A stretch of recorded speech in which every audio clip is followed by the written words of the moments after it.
Hello, dear friend. I'm Alex Cooper, and once again tonight, it's a quiet joy to guide you a little way into sleep. Tonight, we return to a place some of you already know, a place that isn't quite marked on any map, and even where it is, it's usually spelled wrong. We're going back to Millbrook Hollow. But tonight, I'll tell you a secret about this town that I didn't share last time. Millbrook Hollow isn't an ordinary town at all. It's the town that overslept the world. The people there love to sleep. Not the way you or I might fall tired into bed sometimes. They sleep with their whole hearts, with total devotion, the way other people might paint or sing or dance. Sleep isn't a pause between 2 days there. Sleep is the actual art of living. And because they sleep so well, so gladly, something strange happens in Millbrook Hollow. Something that might sound sad anywhere else. But there, I promise you, it only sounds warm and soft and right. The people there miss things. They miss watching their children grow up, because the children fall asleep one afternoon and don't wake again until they're young adults. The growing itself quietly finished in their sleep, with no one ever needing to watch it happen. And sometimes, very rarely, very gently, the people there also miss the end. They simply sleep a little bit deeper, and at some point, that sleep becomes something else. Something no one in Millbrook Hollow fears, because no one has ever experienced it awake.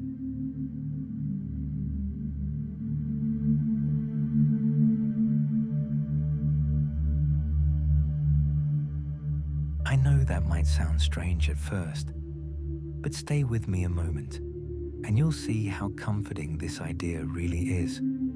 Imagine a town where no one has to watch time pass, where no one lies awake counting what's already gone and what's still to come, where life simply happens, warm and quiet, while you yourself lie sheltered and safe in a deep, soft sleep. That is Millbrook Hollow, and tonight, for a while, we belong to it too. Before we go there, let's arrive fully with you first, in your own bed, with your own breath. I'll guide you over slowly, with no hurry, no numbers to count, just my voice and the path it walks with you.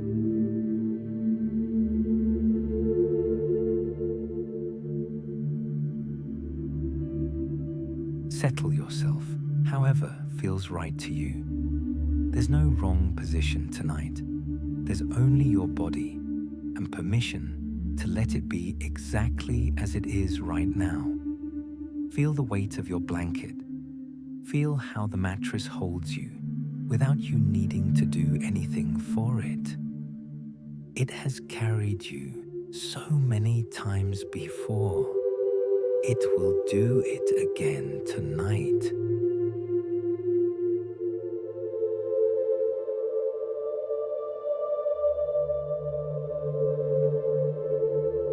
Let your breath move entirely on its own. Don't steer it. Don't shape it. Just watch it come and go. Like a wave, no one needs to push, because the sea has long since learned to move it all by itself. Maybe you can still feel the day inside you. Small remnants of it in your shoulders, your forehead, your hands. That's entirely normal. You don't need to push those remnants away. Just imagine they're allowed to dissolve, the way sugar dissolves in warm water, quietly, without hurry, simply because that's what warm water does to sugar.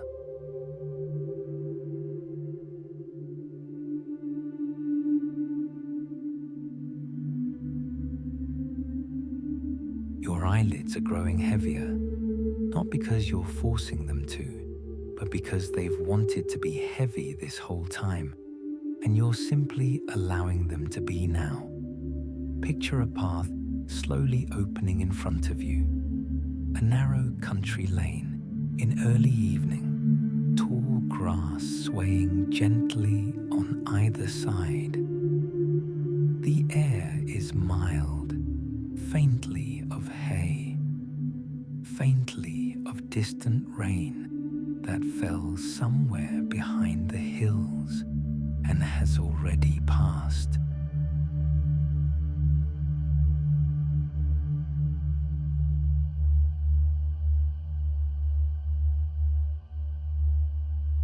At the end of this path lies a town that looks as though it has just stretched itself and hasn't quite decided whether to get up yet. Smoke rises from the chimneys in slow, slanted lines into a sky the color of warm amber, as though it were forever late afternoon there, just before evening begins, as though that one particular hour had simply decided to stay a little longer. That is Millbrook Hollow.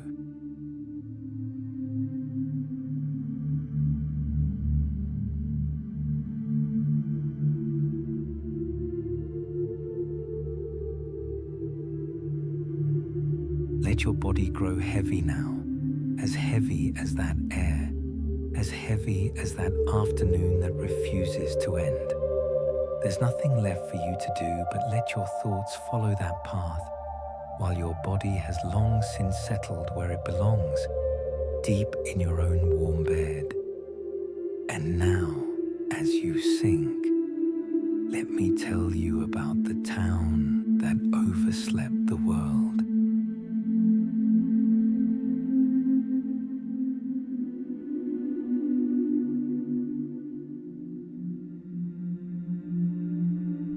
The town that never quite wakes Millbrook Hollow sits exactly where it has always sat, between a slow river and a row of green hills. But if you look closely today, you'll notice something you might have missed on your last visit. The clock in the town square, for instance. It has shown the same time for years, just before 6 in the evening, and no one has ever fixed it, because, as the old clockmaker once said, just before 6 in the evening is the most beautiful time of day to stop forever.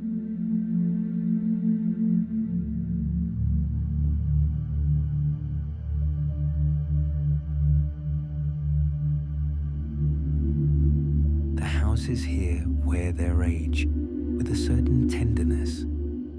Ivy climbs some facades all the way past the windowsills. Moss grows thick and velvety on the north-facing roofs, and no one here thinks of that as decay. It's more as though the houses themselves have learned to breathe a little slower, just like the people inside them.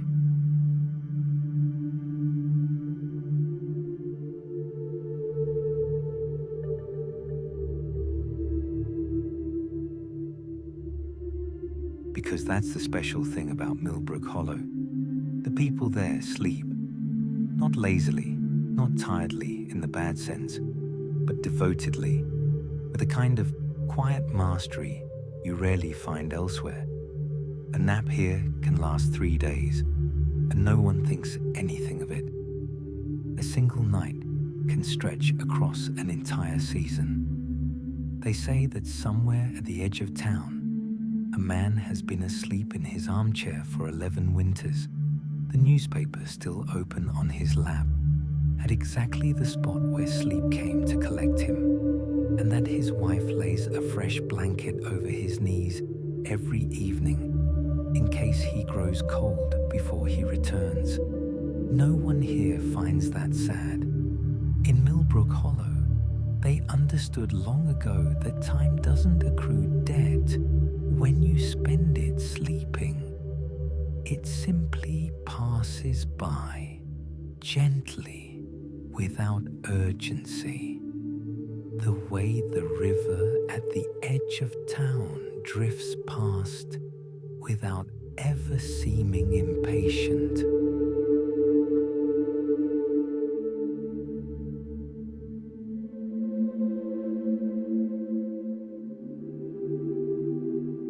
Isla, who fell asleep one summer at the edge of town in a small house with blue shutters, lives the Marlowe family. And 6 years ago, on a particularly warm August afternoon, their daughter Isla fell asleep on the windowsill. Mid-sentence, a book open beside her, a bee humming peacefully against the glass. She was 8 years old at the time. Her parents didn't wake her that evening because in Millbrook Hollow, children who fall asleep are simply left to sleep, the way you wouldn't interrupt a flower in the middle of blooming. They laid a light blanket over her, opened the window just a crack so the evening air could drift freely in and out, and went to bed themselves.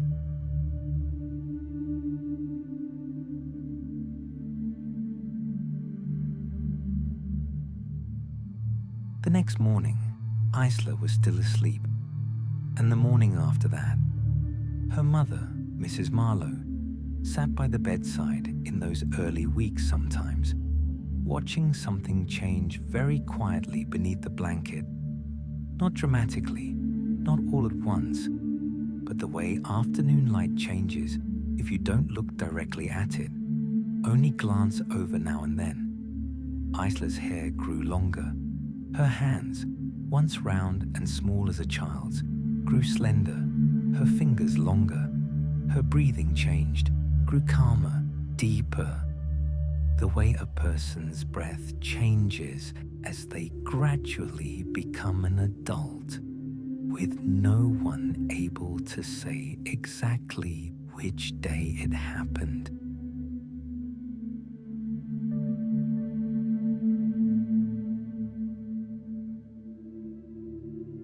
Isla slept through her 10th birthday, her 13th, through an entire winter when the snow outside piled so high the neighborhood children dug tunnels through it.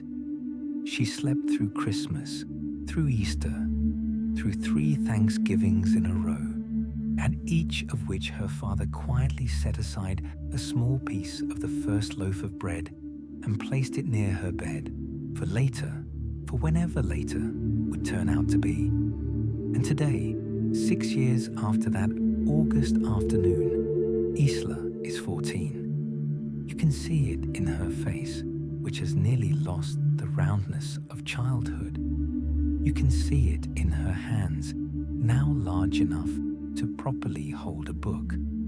The same book still lying open on the windowsill, at the very page where sleep came for her.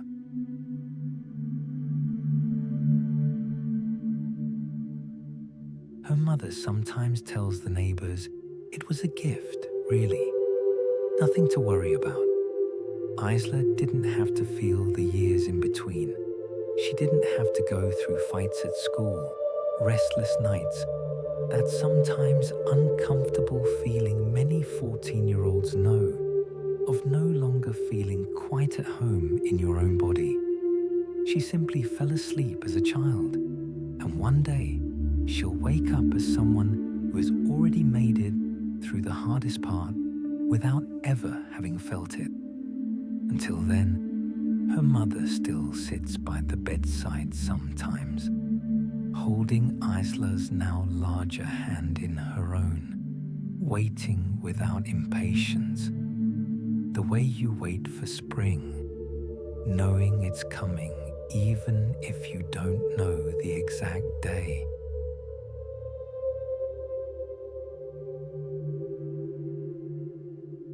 The town square, and the art of doing nothing.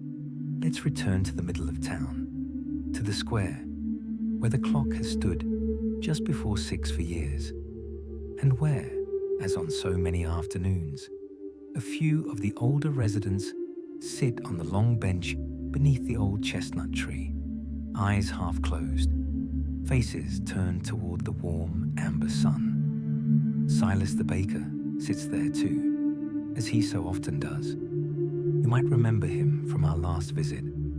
Silas still bakes his bread here every morning with the same devotion as ever. But by now, he's learned to let the dough rise in his sleep too.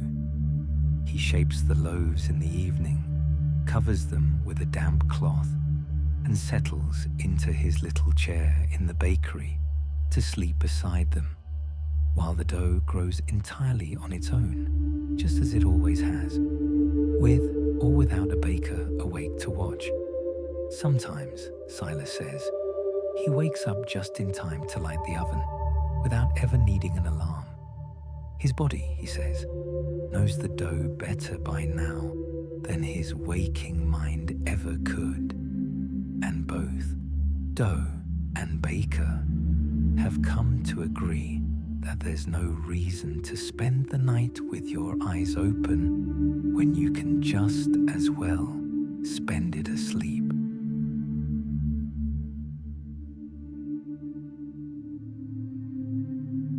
Mrs. Abernathy, who has always collected the town's little pieces of news, sits on the same bench today, a half-finished scarf in her lap, needles still between her fingers. She dozes between stitches, wakes briefly, knits 2 or 3 rows, dozes off again. The scarf, which she's been knitting for over a year now, only grows very slowly this way, but no one in Millbrook Hollow finds that strange. Some things, Mrs. Abernathy says, when she's briefly awake, aren't meant to be finished quickly.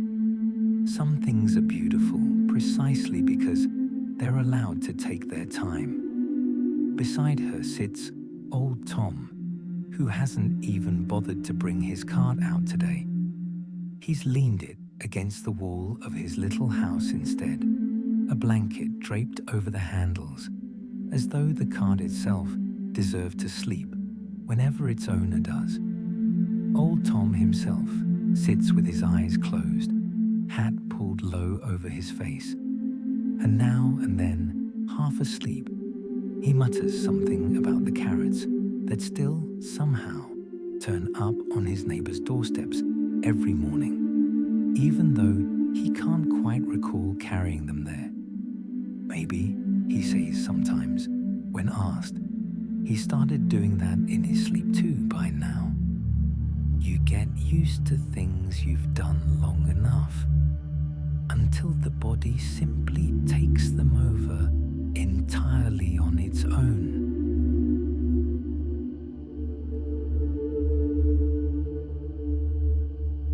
Priya and Leo, who swim in the river while they dream, down by the riverbank where the water circles lazily around an old mooring post, 2 figures lie today in the tall grass, close together, wrapped in the same warm blanket, Priya and Leo.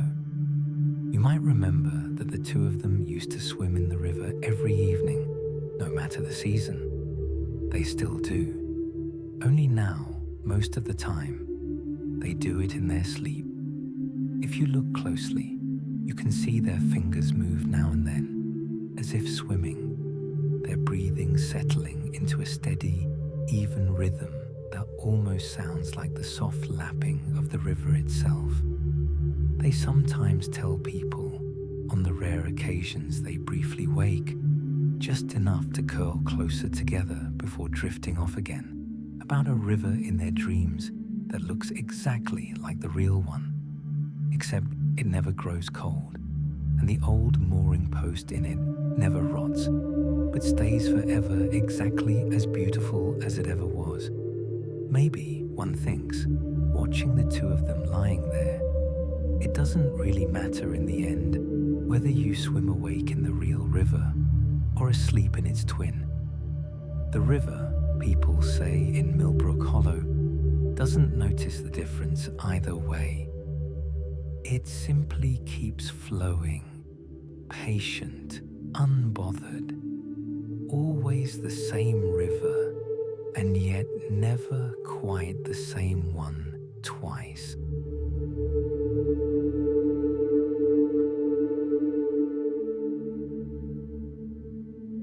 The Okafor family and the path that finishes itself at the foot of the hills by the low stone wall where the Okafor family used to always pause to look back before heading home. 4 figures lie close together in the grass today.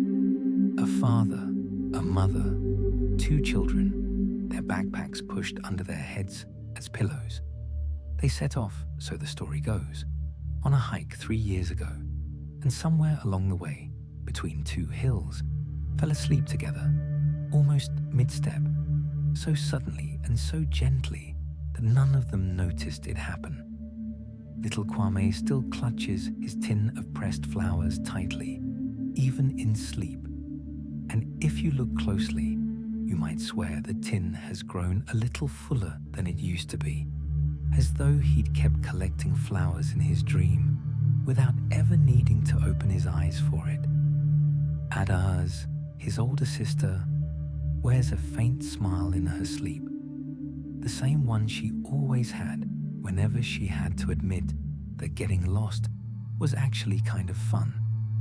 Their mother still holds the map in her hand, though the wind has long since folded a few of its corners, and their father, whose lips move very slightly now and then, is perhaps still humming the same made-up tune, only silently now, only for himself, deep inside his dream. Hikers from other villages sometimes stop when they see the 4 of them lying there and wonder if someone should help. But the people of Millbrook Hollow just wave it off gently. They're on their way home, they say.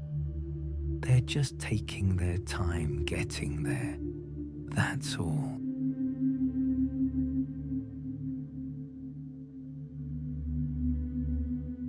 The Doyles and the bees that never stop humming behind the bakery.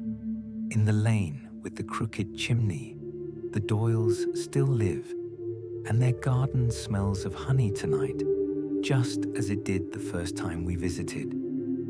The beehives at the end of the garden stand quiet, and if you lean your ear close enough to the wood, you'll hear a soft, steady hum that never changes, no matter the hour, day, or night. People in Millbrook Hollow say the Doyle's bees decided long ago to stop distinguishing between waking and sleeping altogether, and simply keep humming, keep working, keep dreaming all at once, endlessly, without contradiction. Mr. and Mrs. Doyle sit on their porch, each in their own rocking chair, eyes closed, hands folded over their chests, and the chairs rock in a rhythm that seems oddly in sync, though neither of them consciously keeps time. Maybe, people say, after so many years together, they've found the same rhythm even in sleep that they've walked through the world with their whole lives.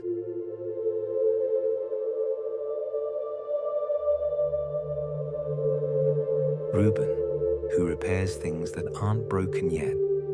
In the workshop behind the old chapel, a single light still burns, as so often, even though it's late evening now, or perhaps early morning. In Millbrook Hollow, that's hard to say either way.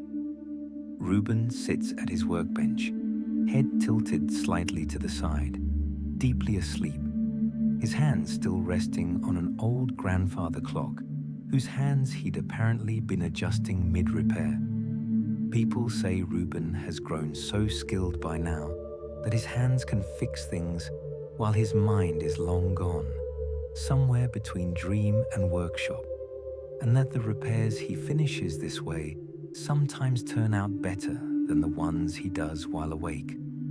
Beside him on the workbench today sits a small music box a neighbor brought by, because it hadn't played properly in a long time.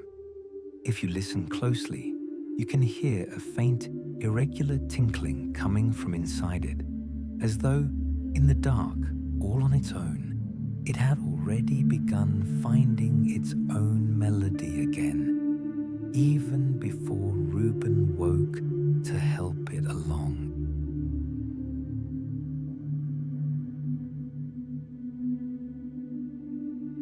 The Whitfields and the house that breathes along with them. At the house near the bridge, where Mr.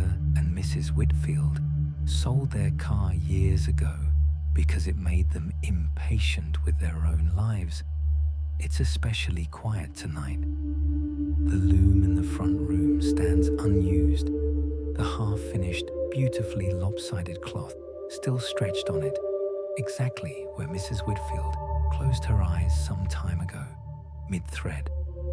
Her husband sits in the chair across from her, a carving knife still loose in one hand, a half-finished spoon in the other, just as crooked as all his other spoons, still lined up like a slightly crooked little family on the windowsill. The two of them have been sound asleep for several weeks now, each in their own chair.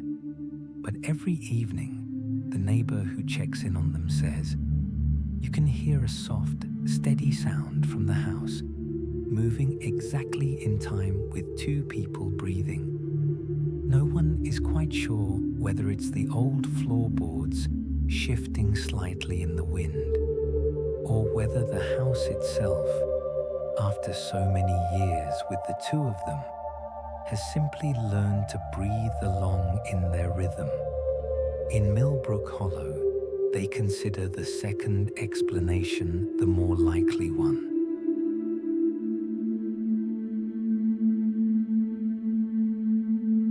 Delphine, Wren, and the book that finishes reading itself. The little shop with the crooked shelves isn't quite dark tonight. A faint light still burns behind the counter, where the small orange cat lies curled in the window, unbothered as ever by whether anyone is awake or not.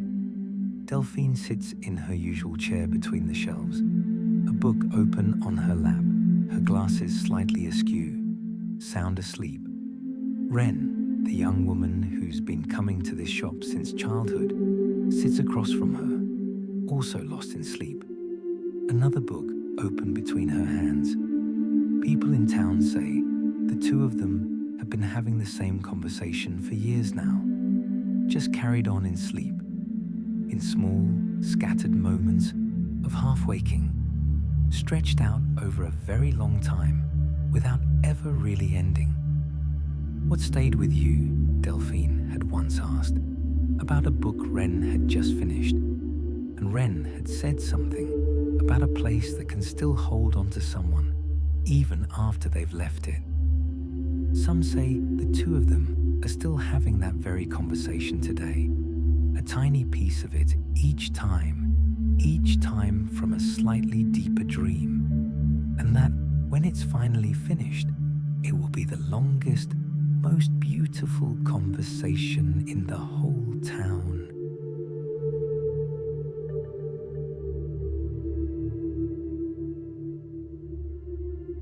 The inn called the Sleeping Fox. In the middle of town, right beside the bakery, stands an inn with a faded sign showing a fox curled up asleep, its nose tucked beneath its own tail.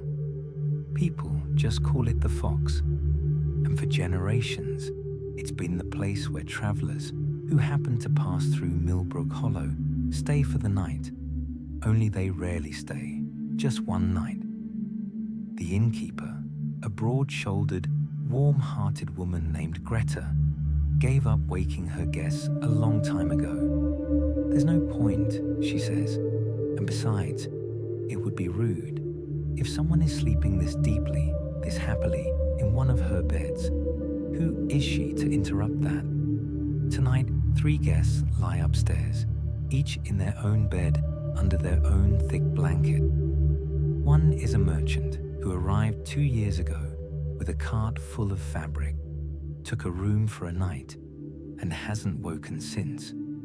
His cart still stands outside the inn, the fabric a little faded from the sun by now. but no one touches it. People simply assume he'll pack it up himself again someday, whenever he's ready.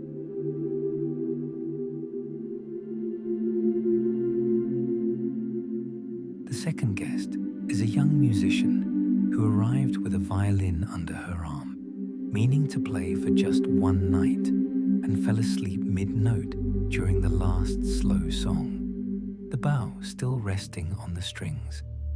People say you can sometimes still hear her, late at night, a faint, barely audible draw of the bow across the strings, as though the melody were finishing itself, without the musician ever needing to wake for it.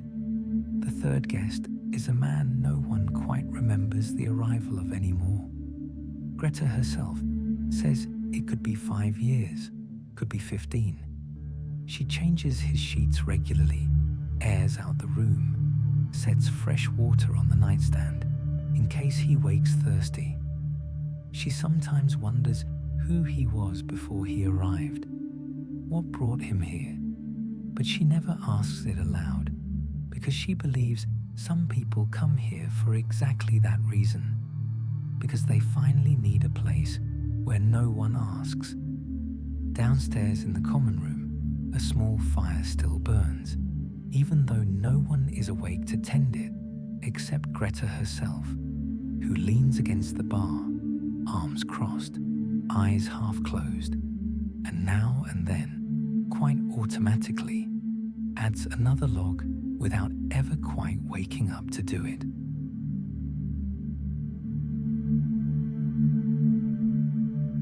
The children who dream in the schoolhouse. At the other end of the square stands Millbrook Hollow's small schoolhouse, with its pointed roof and a bell no one has rung in a long time. Inside, in the rows of desks, several children lie this afternoon, heads resting on folded arms, deeply asleep, right in the middle of class. The teacher, a patient woman named Mrs. Linden, teaches differently than you might expect elsewhere. She keeps writing letters and numbers on the board, keeps speaking in her calm voice about rivers and stars and the names of trees. But she gave up being surprised long ago when half the class falls asleep during it. She believes, as she sometimes tells the parents, that children learn just as well asleep as awake, perhaps even better, because sleep can take in everything it hears without any hurry, without a child ever having to fear getting something wrong. And indeed, when the children of Millbrook Hollow eventually wake, they know a surprising amount more than you'd expect, as though the knowledge had settled into them all on its own. Night after night, dream after dream. A small boy named Finn lies today with his head on an open arithmetic notebook, his pen still loosely between his fingers, a single ink blot dried beside a half-written number. Mrs. Linden walks quietly past him, gently drapes a small wool blanket over his shoulders, one she always keeps ready for exactly such afternoons, and keeps whispering to the class about the stars in the calm certainty that every word will find its way into the sleeping minds, whether or not anyone keeps their eyes open for it.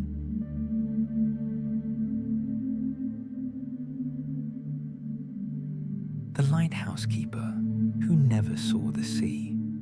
At the very edge of Millbrook Hollow, where the hills give way to a small, dense forest, stands a narrow, tall tower that looks like a lighthouse, even though there's no sea for miles around.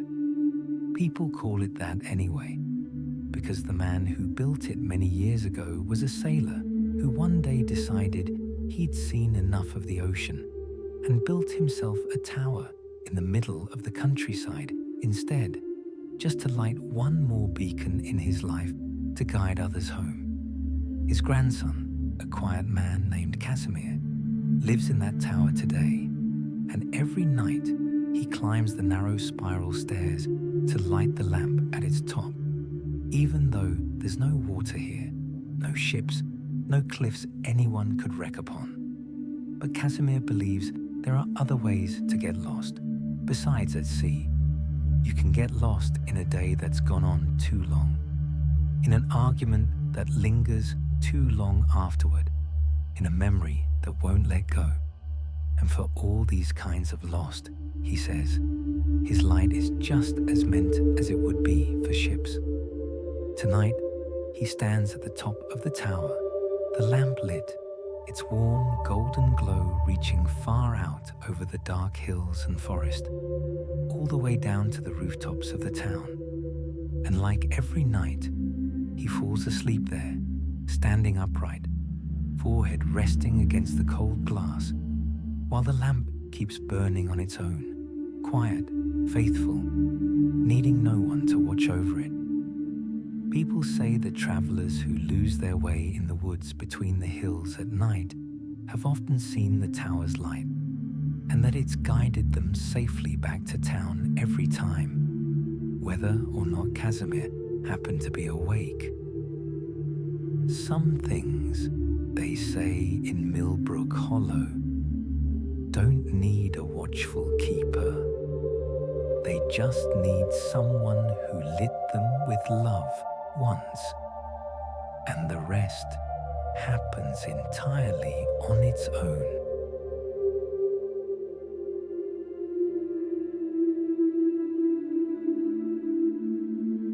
The garden where time grows differently. Behind the schoolhouse, through a low wooden gate that never quite latches shut, lies a garden the whole town tends together. Or rather, let's grow together, asleep. They call it the dusk garden because the light there, under the old apple trees, always seems a little softer than anywhere else, as if even the sun steps more quietly here. In the dusk garden, things grow that wouldn't grow anywhere else. Roses that only bloom after midnight and are already half closed again by morning, as though they'd chosen quite deliberately never to show their most beautiful hour to anyone but themselves. An old apple tree whose fruit, people say, only ripens once someone falls asleep directly beneath it, as though it needed the closeness of a dreaming person to grow sweet at all. Children from town sometimes come here to nap, specifically under that tree, hoping to find an especially sweet apple the next morning, right beside their head, as a small thank you from the tree for the borrowed company. Tonight, an old woman named Inez lies there, who, people say, was once the finest gardener in the whole town, before her hands grew too tired to dig anymore. Now she comes to the dusk garden almost every evening, lies down among the rose beds, and falls asleep there, her fingers loosely buried in the soft earth. They say the garden has grown even more lush since then, as though the earth itself had learned to care for it while Inez sleeps, out of pure gratitude for all the years she once cared for it awake. Some plants, people believe in Millbrook Hollow, remember the hands that once tended them, long after those hands have finally come to rest.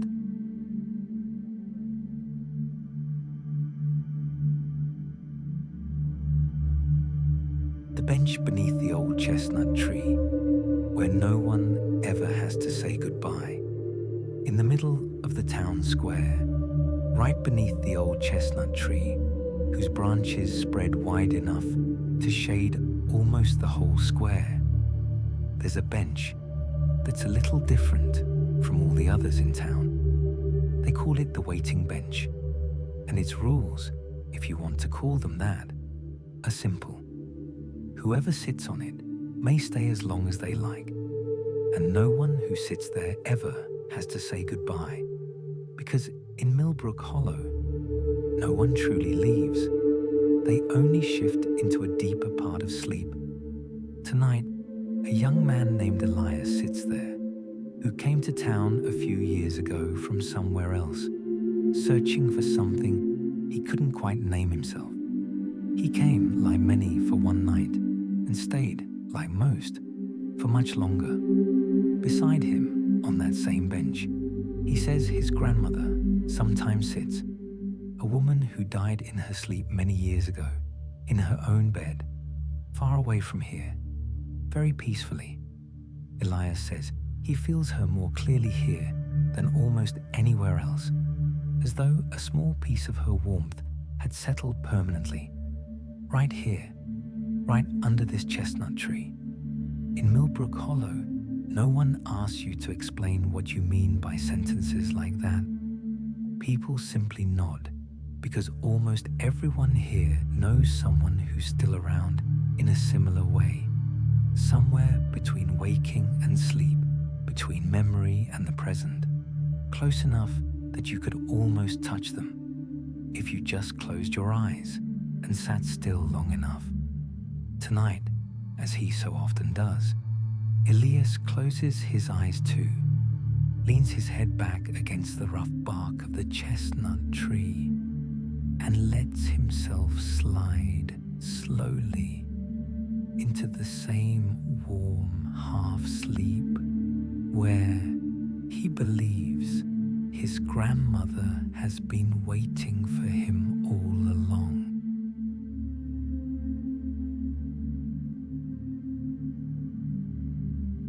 The two old people on the hill, at the very edge of Millbrook Hollow, where the last houses give way to meadows rising into the hills, stands a small, weathered cottage where an old couple has lived for many decades. Hardly anyone remembers their names anymore. It's been so long since anyone spoke them aloud, but the townspeople simply say the old ones on the hill, and everyone instantly knows who they mean. Tonight, they sit outside, on two chairs set in front of the door, bundled warmly in wool blankets despite the mild air. They sleep, as they nearly always do now, hand in hand, fingers laced together, the way they've probably done since their own childhood in this very town. And tonight, you can feel it if you stand quietly beside them. Their sleep grows a little deeper still, not suddenly, not frighteningly, but the way an evening gradually becomes night, without anyone able to name the exact moment where one ends and the other begins.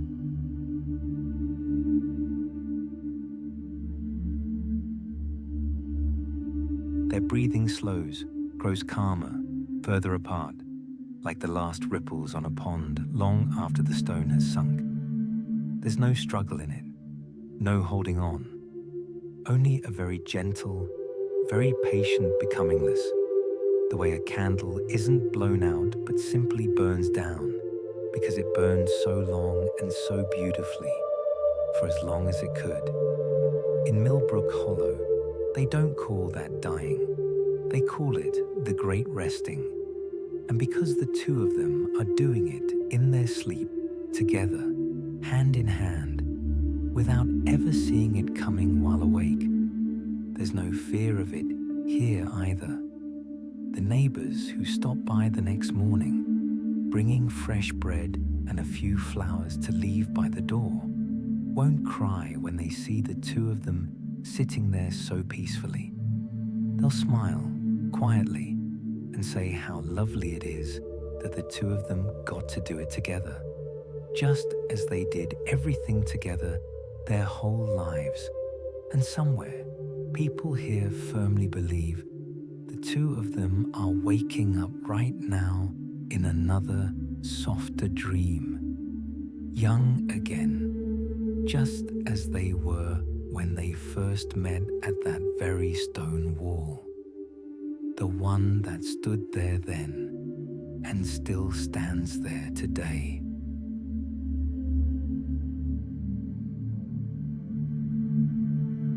The keeper of the town, There is one person in Millbrook Hollow who never fully sleeps, even though he sometimes wishes, from the bottom of his heart, that he could. They call him the Keeper, and his task is simple, even if it never ends. Every night, he walks once through the entire town, house by house, checking that every blanket lies just right, that every window is open exactly as far as it should be, that every fire still burning stays safely inside its hearth. He isn't a particularly mysterious man. He wears a plain grey coat, carries a lantern that's never quite bright and never quite dark, and walks with quiet, patient steps that never wake anyone, no matter how close he comes to a bed. If you ask him why he doesn't simply go to sleep like everyone else, he only smiles and says that someone has to stay awake so that the rest of the town can sleep this deeply, this free of worry. Not out of duty, he says, but out of love. The way a mother sometimes sits awake beside a cradle, not because she has to, but because she wants to, so the child sleeping inside it never has to feel alone. Tonight, he walks his path again, past the Marlowe's house, where Isla is still growing, past the bakery, where Silas's bread rises in the dark, past the river, where Priya and Leo swim in their sleep, past the stone wall, where the Okafors lie, past the Doyle's garden, past Reuben's workshop, past Delphine and Wren's shop, past the Whitfield's house, up finally to the hill, where the two old ones, hand in hand, have begun their great resting. At each house, he pauses for a moment, raises his lantern a little higher, and nods quietly, contentedly, as if to say, "Good, all is well, sleep on."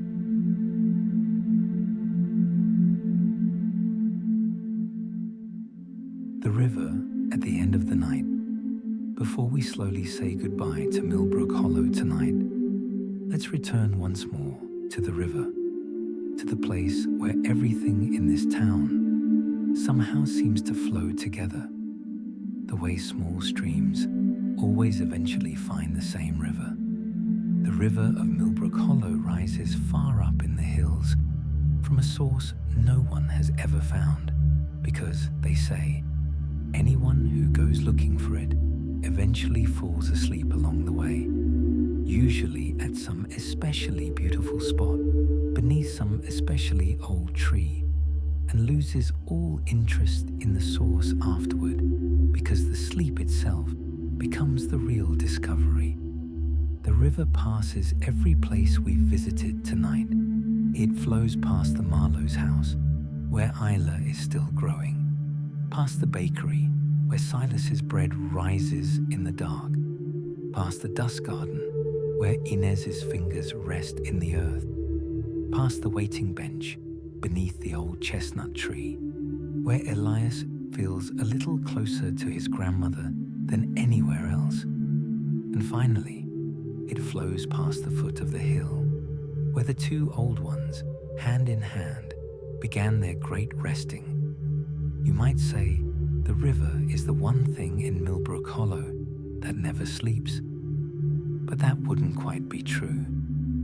The river sleeps the whole time. It sleeps in the very act of flowing, the way some people sleep while walking, sleep while breathing, sleep while living on, without it ever making a difference between what happens awake and what happens in a dream.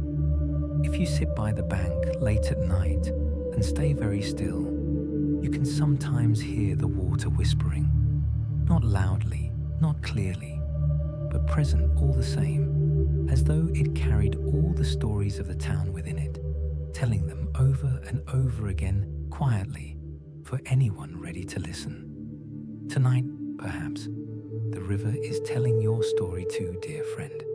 The story of a day that's now over, of things that got done and things that were allowed to simply stay unfinished, of of a body now lying heavy and warm in its own bed, ready for a while to do exactly what the whole town of Millbrook Hollow has practiced for so long, so devotedly.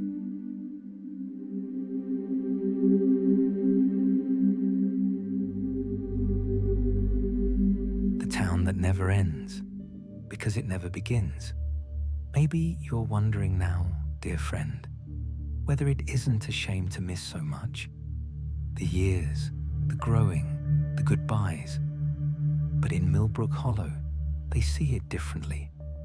They believe here that a life isn't made up of what you experience awake, but of what carries you through all the years in between, whether you were awake for them or not.